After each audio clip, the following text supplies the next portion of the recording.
All right. So we'll go ahead and get started because it's 4:16, so we're a minute late. So I'm Kristen Boskin. I am the director of the Rural Teacher Training Initiative, and Megan Heafy is the program coordinator for that, project coordinator, and manages the equipment depot as well, which is our focus today. So for the next few minutes, maybe around 10 or so, we're going to talk about the equipment depot, and then we'll move into our breakout rooms for speakers, and then stay in those breakout rooms for the sessions. So a little bit more about the Institute today. When our goal is to prepare and inspire youth to be able to be scientifically literate and go into the life science workforce if that's something that they are passionate about. And we oftentimes work with teachers to help make that possible because you guys are directly influencing them. So when we put on professional development, we want it to be as all-encompassing as possible. And so these elements we try to include in all of our trainings to do that. So for one, we choose and vet our master instructors so that they are not only incredibly capable with content and skill, just gotta mute, but also currently in the classroom and totally understand as much as possible what you're probably going through as an educator in a pandemic, in an election year and all that. We always try to bring in career and industry connections because, again, the goal is to just let kids know what is possible out there and what may be possible, because a lot of these careers aren't even in existence yet. All of our training, we try to make sure that it is hands-on and that you're with a group to not only have support from each other in that group, but also afterwards, you're building this network now of other professionals. And then we try to provide you with all of the supplies, not only for the training, but then to go and implement this stuff in your classroom. So we will get you as much as we possibly can, either to keep, and if we can't get it to you to keep, then to borrow, because we have a whole borrowing system as well that's totally free, just like a library, but no late fees, because we know you won't be late getting it back. And then just providing the ongoing support. So like I said earlier, from this network you're building, but also from us at the Institute. So we have a little video for you guys to watch on the BioEd Equipment Depot, but while I get that set up, Megan will give a little overview using this next, whoops, it's not what we want. There we go. This next video. Thanks. So Chris, I think we explained it a little bit last week too, but the Equipment Depot, we take in donations and we get those from life science industry, really any industry across the state, and universities. So anything that they're looking to get rid of, and a lot of times that could just be because they over ordered or ordered the wrong thing. So we take all of those items and then we hold them in our Equipment Depot so that you guys can come and shop for them. I can also do Zoom shopping trips with you guys. I've walked a couple teachers through on a Zoom. Oh, there is. Sorry. Yeah, I've had people call and request things. So if there's something you're looking for your classroom, if we don't have it, I'll keep you on a list so that when it is available, we will get that to you. We have started a partnership with a clinical trial supply company. They rent equipment out, and at the end of that life cycle, it still works. It's just not pretty. So they can't loan it out. So they give us those items. So we have a rolling stock now of fridges, freezers, incubators, that kind of thing. So I'll get you guys on the list if you want to be on the list. And there went my slide. Once you guys get supplies from the depot, so you can either come get those supplies to take home, or we have the items that are for loan. So with the loans, we will send you the equipment.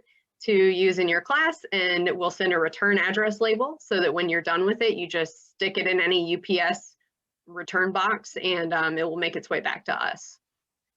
So there were some pictures on the other slide of different students. Cynthia Greer is one of our alumni. She's been all over our social media, so if you go back and look. But those are her students on the left. We do have one microscope that is, it has an HD camera attached. So she borrowed it so that they could do gram staining one day. So she's been great about posting photos of her kids and getting their permission, which is awesome.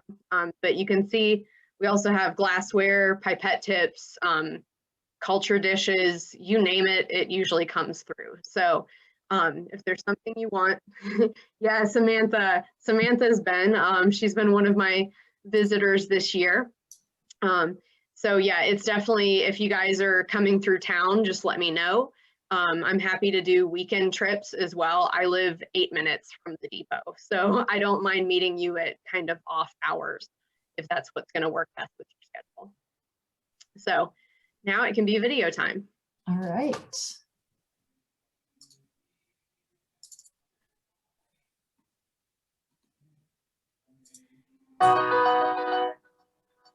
Maybe. Can you hear?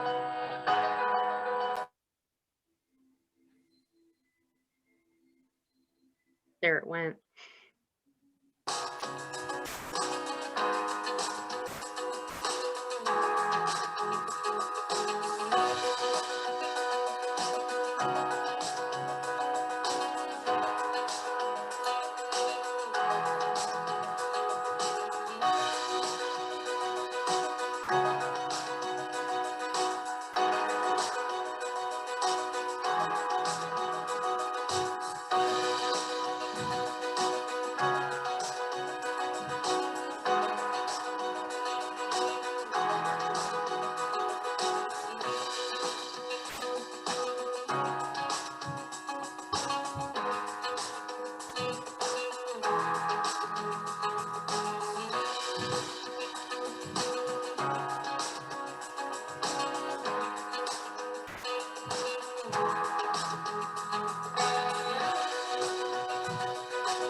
We get it again. Love it so much. So that was geared, the original video was geared toward our grand opening where we had potential sponsors there. So I just want to clarify, we're not looking for donations of bookshelves and things like that from you guys or any of those list of items. We share this also with potential so that they know what would be most helpful to us. Yep. So, and as you guys saw in the video, behind me is the entrance. So when you walk in, you'll see this nice desk, greeting desk. So that's my virtual background today. All right. So we have just about 6 minutes before we'll start with our speakers, but I wanted to see if there were any questions with anybody here today about the way that the sessions are working or the way things work moving forward or any of the paperwork that you got or about the depot. Yeah, and I see one question in the chat. So the depot location, that's a great question. It is in Tucker, Georgia. So we are basically right outside of 285 on the northeast side. So it's very convenient from 78, 285, 85. I-20 is not too bad either. So yeah, if you know you are coming through town or have family who comes through town and want them to pick something up for you on the way home, I'm happy to work that out.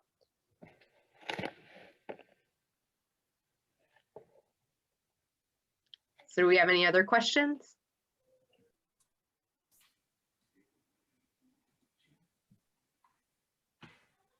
Not yet. Yeah, but as always, feel free to reach out if you just, I have plenty of people who just have random passing thoughts about, I would really love one of these. Feel free to just send those my way.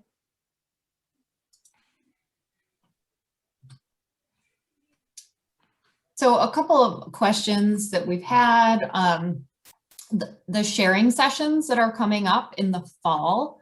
The sharing sessions are a time, once you have chosen one of these labs from this training, so you've only done the pipetting stuff so far, but so today you'll do DNA extraction, and next week you'll do a couple of different separation techniques and labs that go with that. You'll get to choose one of these labs that you would like to implement with one of your classes. But if you teach several sections of that class, you can submit for materials for all those sections. So if you teach 3 AP Bio sections, and you can submit for enough supplies to be able to do whatever lab it is you want with all 3 of those. And then we gather back at 2 different times in the fall to just have a discussion about how it went and what you learned and what you might do differently next time, or what you're definitely going to keep the same because it went really well. And just as a nice time for professional dialogue and sharing trade secrets and so on. So that's what the sessions are. And then we have one in September, early September, and one in mid-October that I'll send out to your calendars. You're welcome to share a clip of a video from that, or some pictures from that time as well. Or if you would rather just, verbally share, that's totally fine. It's up to you. The purpose of it is to just be helpful for yourself and to the rest of the cohort. Sometimes we've had people who've wanted to participate in some of this who are not in rural schools, and unfortunately for them, but fortunately for you, this is purely funded through the state of Georgia, through the DOE, for rural schools only. We do work with other schools or in non-rural districts, but the Rural Teacher Training Initiative trainings are just for rural areas. All right, so I'm going to open up breakout rooms, and I'm seeing our speakers come on here. And the breakout rooms, they're just going to pull you into those rooms as soon as they are open.